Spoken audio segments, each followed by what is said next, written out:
made a tweet speaking directly to Sikhs in India and abroad. And in that you talk about what India under the BJP would look like, where you ask, will you be allowed to wear gadas? Would you allowed to be wear turbans under the BJP? So you create a fear amongst the Sikhs about what the BJP would look like. But you talked about how politics should be fearless. There should be nothing to be afraid of, right? But we don't just want to wear gadas. We don't just want to tie our turbans. We want freedom of expression, which under the Congress party in the past has not been allowed. For example, the Anandpur Sahib resolution, which you're probably familiar with, talks about these Dalit rights, right? Rights of water. It talks about better working conditions, anti-monopoly. It mentions nothing of separatism, but it's labeled as a separatist document. This is something your party has done, and your party seems to lack the maturity to accept the mistakes it has made, such as Sajjan Kumar just now being tried. And there's many more Sajjan Kumars currently sitting in the Congress party. You haven't tried to reconcile with the Sikhs. What attempt? I have two questions. My first question is, do you acknowledge the role of congressmen in the 1984 riots? B, will you apologize for the riots as your party demands an apology from Modi for the Gujarat riots? Well, two things. In 1977, when my grandmother lost the election, we went and lived in 12 Building in Crescent. And the people who came with my grandmother, those people who stood by my grandmother, were Sikhs. Pretty much everybody had deserted my grandmother, but the Sikhs were standing with my grandmother. Okay, I think the Sikhs are probably one of the most industrious people in this country. I admire them. We have a Prime Minister who's a Sikh. See, I don't have the same world view as my opposition. What those two people did to my grandmother, right, was two individuals. I don't turn around and take my anger, which existed then, frankly doesn't exist now, and brush it onto an entire community. That's just not me. No, I'm sure you don't, but my question was, do you acknowledge the role of congressmen in the 1984 riots? Because there must be justice. Mr. Gandhi, there has to be finality. The Gujarat riots cases have moved forward and many people have got justice. If I just compare that to the 1984 riots, you can look at the status and case history of what happened with Sajjan Kumar, Jagdish Titler, HKL Bhagat, Dharamdas Shastri. And the one story which you hear there is that the cases are endless. They go on for the longest period of time. I'm asking you again, Mr. Gandhi, before you seek an apology from Modi, would you apologize for the 1984 riots? So, would that be something you consider? I do not take my anger, which existed, on two individuals who did something evil and wrong, and overlay it on millions of people. I think that's criminal, okay? Did the Sikh riots take place in Delhi? Absolutely. Were they completely wrong? Absolutely. Were congressmen involved? Did innocent people die? Absolutely. Were congressmen involved? Some congressmen probably were involved. But has justice been delivered to them? There is a legal process through which they have gone. You admit some congressmen were probably involved? Some congressmen have been punished for it. In that case, why don't you apologize for the 1984 riots? No, so the congressmen who you are talking about are still fighting their cases, and in 2009, if I'm not mistaken, Jagdish Titler, Mr. Rahul Gandhi, was going to get nominated as a Congress candidate. It was only following the media furor that his nomination was taken back. Mr. Gandhi, I'm asking you this question with all seriousness.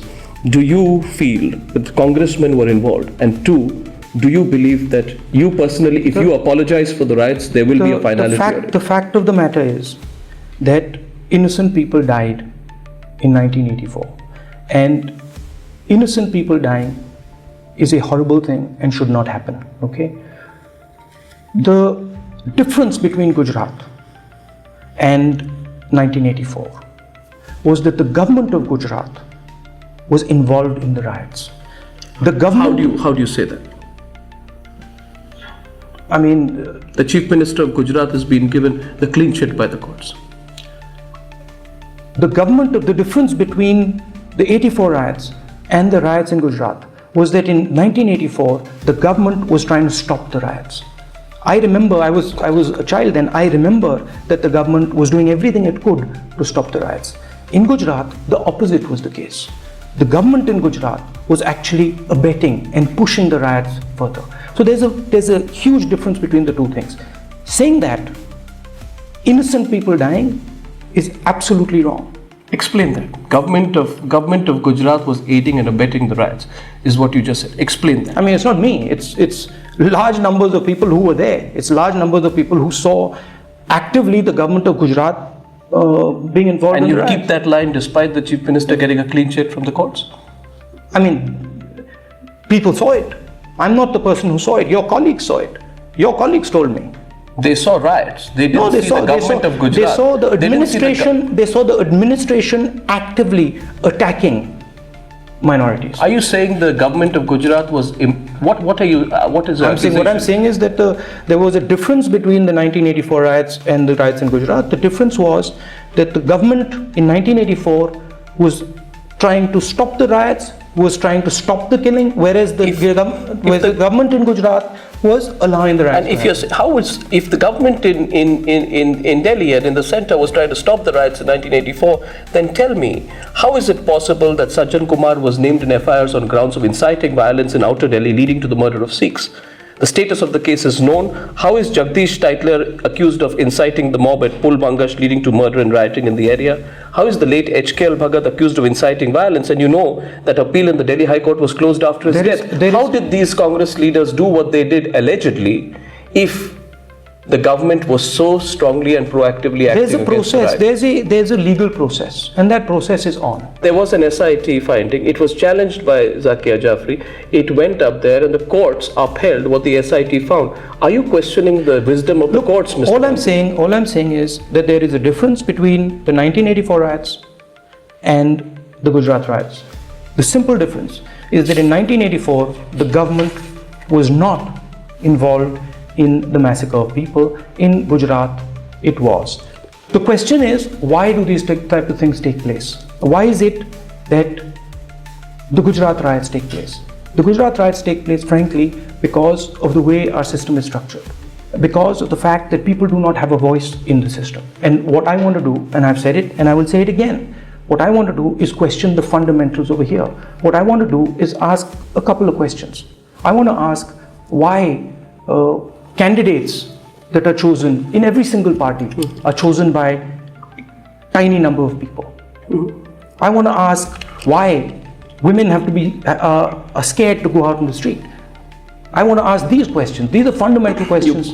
I appreciate that you believe in transparency. I'll move away from Gujarat, though I must say that I have not found this comparison between 84 and Gujarat riots, that they are two different cases.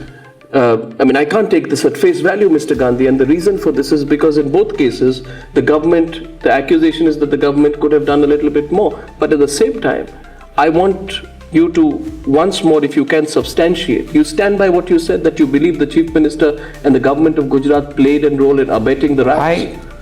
You stand by what you said? What I'm saying is, there is a difference between the 1984 riots and the Gujarat riots. The difference is that the government of the day in 1984 was not aiding and abetting the riots. But that's all I'm saying. So you don't need to apologize for the 84 riots. If someone seeks an apology from you, will you give it?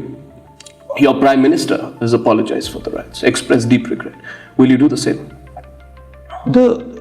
First of all, I wasn't involved in the riots at all. I mean, it wasn't that I was part of it. On behalf of your party? I think the riots were not, as all riots, were a horrible event. Now, frankly, I was not in operation in the Congress party.